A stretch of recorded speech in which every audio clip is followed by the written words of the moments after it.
পক্ষ থেকে সকলদেরকে আন্তরিক মোবারকবাদ এবং অভিনন্দন।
हजरत मौलाना फखरुद्दीन राजी हजरत मौलाना फखरुद्दीन राजी ভাইকে দোয়া করার জন্য বিশেষ অনুরোধ করছি।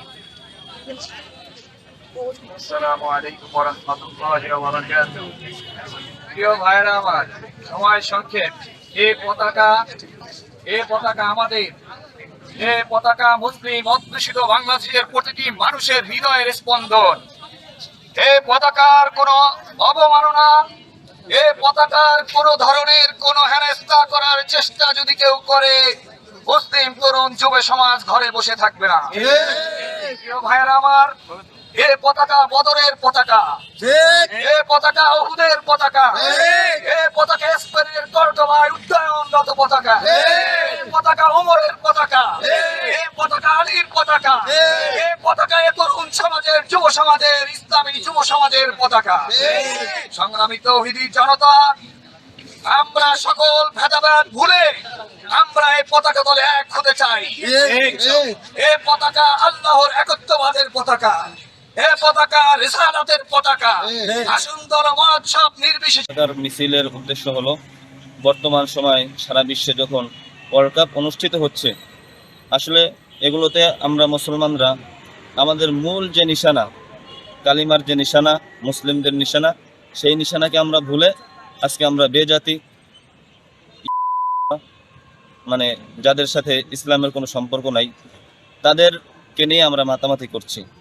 এমনকি এমনও দেখা যাইতেছে বিভিন্ন জায়গায় মসজিদে নামাজ চলতেছে, আমাদের সব থেকে বড় যে দায়িত্ব 5 ওয়াক্ত সালাত আদায় করা, সালাত আদায় করার সময়ও আর্জেন্টিনা, ব্রাজিল ও বিভিন্ন দেশের পতাকা নিয়ে মিছিল করা হচ্ছে, নামাজের ভিতরে ব্যাঘাত সৃষ্টি করা হচ্ছে।